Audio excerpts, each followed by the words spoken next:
Praise the Lord. கர்த்தாவே எழுந்தருளும் என்கிற காலை தியானத்திற்கு இயேசுவின் நாமத்தினாலே உங்களை அன்போடு வரவேற்கிறேன்.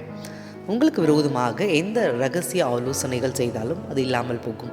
வேதாகமத்திலே ரகசிய ஆலோசனைகள் செய்யப்படுகிறது. பல நேரங்களிலே மத்திய 2:7 அந்த ராஜா செய்கிறார். ரகசியமாக சாஸ்திரிகளை கூப்பிட்டு அனுப்புகிறாரு. எப்பொழுதுமே பரலோகத்திடம் பார்ப்போமானால் முள்ளால் தான் எடுக்கணும் அப்படிங்கிற மாதிரி ரகசிய ஆலோசனை பண்ணுகிறார்கள் என்றால் அதைவிட ரகசியமாக செயல்படும் பரலோகம். அப்படி தான் செயல்பட்டிருக்கிறது.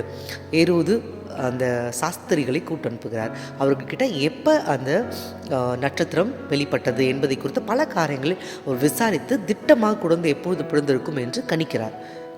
ஆனால் கூப்பிட்டு அனுப்பினவர்களோ, இந்த மீட்டிங்கில் உட்கார்ந்த சாஸ்திரிகளோ சாதாரணமான சாமானிய மக்கள் அல்ல. இவர்கள் ஞானிகள், இவர்கள் அறிவுள்ளவர்கள். இவர்கள் நட்சத்திரத்தை பார்த்தே கண்டுபிடிச்சிட்டாங்க. எந்த அளவுக்கு அவர்கள் அறிவு பெருத்தவர்களாக இருப்பார்கள்.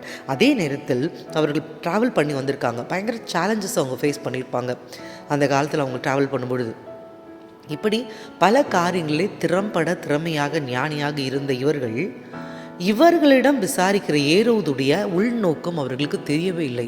அவ்வளோ ரகசியமாக ஒன் மேன் ஆர்மி மாதிரி இவர் நடந்துக்கிறாரு. அவங்கள அப்படியே ஒன்றும் இல்லாமல் வாஷ் அவுட் பண்ணுறாரு அவருடைய பேச்சினால்.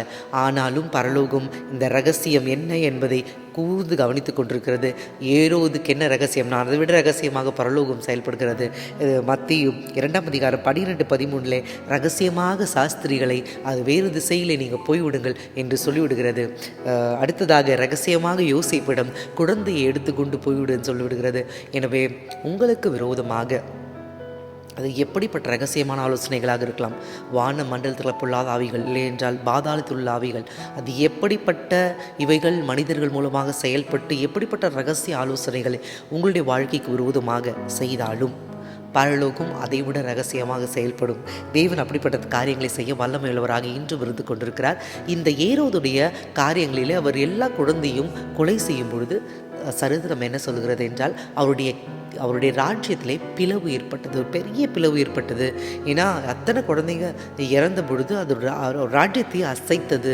எனவே உங்களுக்கு விரோதமாக யார் எந்த ஆலோசனை செய்தாலும் அது அவர்களுடைய காரியங்களில் ஒரு பெரிய பிளவையும் அசைவையும் ஏற்படுத்துமே தவிர பரலோகம் உங்களுக்காக ரகசியமாக செயல்பட்டு சகலவற்றையும் வெற்றியாக மாற்றி முடிக்கும். நாம் அப்படியே ஜெபிக்க போகிறோம். மகா கிரகத்திற்குரியவரே, உம்மை நாங்கள் தொழுகிறோம், உம்மை நாங்கள் வாழ்த்துகிறோம், உம்மை நாங்கள் வணங்குகிறோம். ஐயா, உம்மை போல ஒருவர் இந்த உலகத்தில் இல்லவே இல்லை. மகாதேவனாகிய நீர் எழுந்தருளுவீராக. அப்பா, உமக்கு ஸ்தோத்திரம் ஆண்டவரே. மோசே சொன்னது போல கர்த்தாவே நீர் எழுந்தருளுவீராக.